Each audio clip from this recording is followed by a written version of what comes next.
Once upon a time, in a teeny tiny village tucked between rolling green hills and a sparkling blue river, lived a woodcutter named Finn. Finn was known throughout the land for two things: his magnificent curly mustache, and his heart, which was as honest as the day is long. One sunny morning, Finn skipped into the whispering woods, his trusty axe slung over his shoulder. He wasn't just any woodcutter. He was a tree hugger first. He only ever chopped wood from trees that had already fallen in the wind. Waste not, want not, he'd hum. As he gathered branches, something shiny caught his eye, peeking out from under a mossy log. He knelt down and, with gentle fingers, brushed away the dirt. It was a small, wooden chest, no bigger than a loaf of bread, with a funny, wobbly lock. "Well, hello there," Finn chuckled. He tried to open it, but the lock wouldn't budge. He jiggled it, he wiggled it, he even tickled it, just in case. But the chest stayed shut tight. Instead of getting frustrated, Finn just smiled. A puzzle. How delightful. He decided to ask for help. First, he went to Bartholomew, the baker, a man whose belly was as round as his famous sourdough bread. "Bartholomew," said Finn, "I found this chest. Can your strong hands help me open it?" The baker tried, his knuckles turning white, but the chest wouldn't open. "It's a stubborn one," he declared, wiping flour from his brow. Next, Finn visited Esmeralda, the blacksmith, whose arms were strong from hammering horseshoes all day. She tapped the lock with her smallest hammer, but it didn't even make a dent. "This chest is made of tougher stuff than iron, Finn," she exclaimed, amazed. Finn wasn't discouraged. He thought, "Who is the cleverest person I know?" And he knew just who to ask.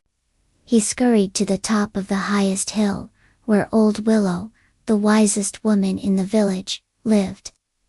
She sat in her rocking chair, knitting a scarf as long as the river. Finn showed her the chest. Old Willow looked at it, her eyes twinkling. She didn't try to force it. Instead, she pointed a wrinkly finger to tiny letters carved near the lock. "What does it say, dear boy?" she asked. Finn squinted. The letters read, "What cannot be bought, but is given freely. What costs nothing, but is worth everything." Finn's brow furrowed. He thought about the baker's strength and the blacksmith's tools. None of those had worked. He thought about Old Willow's wisdom. Then, his eyes lit up. He looked at Old Willow, at the memory of Bartholomew and Esmeralda trying to help, and he smiled a big, genuine smile.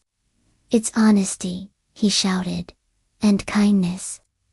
At that very moment, a soft click echoed in the quiet air. The wobbly lock popped open all by itself. Finn and Old Willow peered inside, but the chest wasn't filled with gold or jewels. It was filled with seeds. Hundreds of tiny, shimmering seeds of every color imaginable. A little note inside read, "For the honest heart. Plant these seeds, and watch the magic grow." Finn was overjoyed.